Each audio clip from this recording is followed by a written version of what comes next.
America NATO మధ్య leak email ప్రకంపనలు.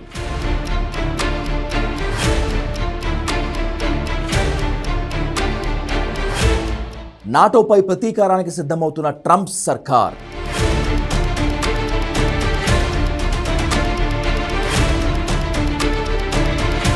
Leak ఈమెయిల్స్లో ఏముంది?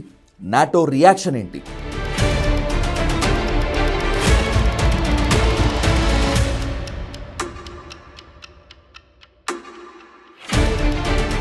ఇరాన్తో యుద్ధంలో తనకు మద్దతు ఇవ్వని నాటో దేశాలపై ట్రంప్ ప్రతీకార ప్లాన్లు తెరపైకి వచ్చాయి. పెంటగాన్లో అత్యంత రహస్యంగా ఉండాల్సిన ఈమెయిల్స్ బయటకు రావటం ఇప్పుడు తీవ్ర చర్చకు దారితీసింది. ఇరాన్ విషయంలో అమెరికాకు సహకరించిన నాటో దేశాలపై కఠిన చర్యలు తీసుకోవాలని, అవసరమైతే ఆ దేశాలను కూటమి నుంచి సస్పెండ్ చేయాలని ట్రంప్ యంత్రాంగం చర్చించినట్లు ఈమెయిల్స్ ద్వారా తెలుస్తోంది. ట్రంప్ పగ తీర్చుకోవాలని చూస్తున్న వాటిలో మొదటి దేశం స్పెయిన్. ఈ దేశం పశ్చిమాసియా యుద్ధంపై బహిరంగంగానే వాషింగ్టన్ వైఖరిని తప్పుపట్టింది. తమ సైనిక స్థావరాలను వినియోగించుకునేందుకు ఎట్టి పరిస్థితుల్లోనూ అనుమతి ఇవ్వబోమని స్పష్టం చేసింది. ఆ తర్వాత దేశం బ్రిటన్. యూకే కూడా ఇరాన్ యుద్ధానికి వ్యతిరేకంగానే గళం వినిపించింది. యుద్ధం ఆరంభంలో తమ సైనిక స్థావరాల నుంచి ఇజ్రాయెల్, అమెరికా దాడులు చేసేందుకు అంగీకరించలేదు. ఆ తర్వాత రక్షణాత్మక చర్యల కోసం వాడుకోవటానికి అనుమతించినా హార్మూజ్ తెరవటానికి సహకరించాలన్న ట్రంప్ పిలుపునకు మద్దతివ్వలేదు. దీంతో బ్రిటన్ ప్రధాని స్టార్మర్కు ధైర్యం లేదంటూ ట్రంప్ విమర్శలు చేశారు.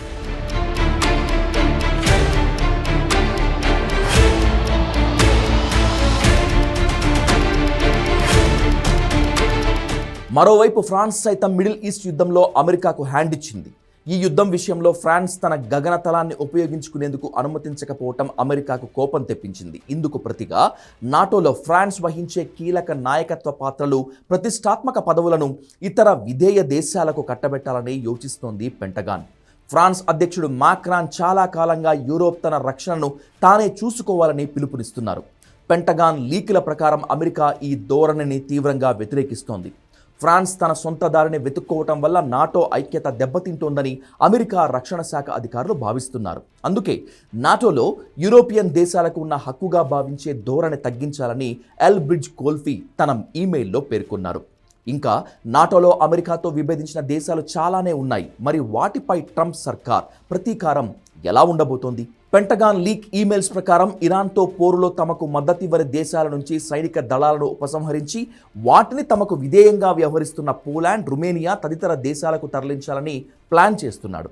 తమను వ్యతిరేకిస్తున్న దేశాలకు అత్యాధునిక ఆయుధాలు, రక్షణ సాంకేతికతను అమ్మకుండా నిలిపివేసే ప్లాన్లోనూ ఉన్నాడు.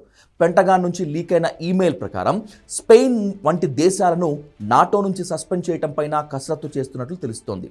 ఇక బ్రిటన్ను ఫాక్లాండ్ ఐలాండ్స్ విషయంలో దెబ్బతీయాలని స్పష్టమైన ప్రతిపాదనలు లీక్ అయ్యాయి.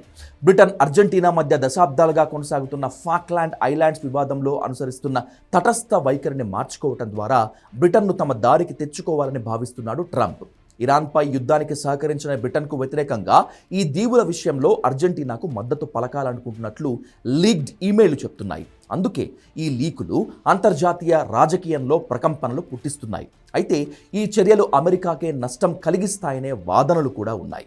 Everybody sees that the number one power, the US, could be an ally for certain countries, but this ally is not so much certain.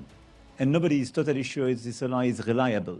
నిజానికి యూరోపియన్ దేశాలపై ట్రంప్ చర్యల కంటే యూరోపియన్ దేశాలే అమెరికా నుంచి దూరం జరిగే ప్రయత్నాల్లో ఉన్నాయి. అందుకు మాక్రాన్ స్టేట్మెంట్స్ ఒక ఉదాహరణ అయితే పోలాండ్ ప్రధాని ప్రకటన మరో ఎగ్జాంపుల్.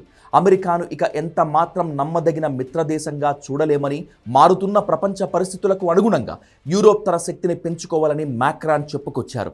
పోలాండ్ పీఎం సైతం యూరోప్ను కాపాడటానికి అమెరికా వస్తుందన్న నమ్మకం ఏ మాత్రం వ్యక్తం చేయలేదు. సో యూరోప్ను రక్షించుకోవటానికి అమెరికాపై ఆధారపడొద్దని ఆయా దేశాలు నిర్ణయించుకున్నట్లు కనిపిస్తోంది. అదే జరిగితే అమెరికా తన చర్యలతో తన మిత్రులకు దూరం కావటం ఖాయం. ఒక్క ముక్కలో నాటోను కాగితపు పులి అని ట్రంప్ విమర్శిస్తుంటే అమెరికానే ఒక నమ్మక ద్రోహి అన్నట్లుగా యూరప్ దేశాలు స్పందిస్తున్నాయి. ఆధిపత్య ధోరణి, కక్ష సాధింపు చర్యలు ఇలాగే కొనసాగితే ఏదో ఒక రోజు ప్రపంచ పటంలో అమెరికా ఓ శక్తివంతమైన దేశంగా కాకుండా అందరూ చీత్కరించుకునే ఓ ఒంటరిగా మిగిలిపోయే ప్రమాదం ఎక్కువగా కనిపిస్తోంది.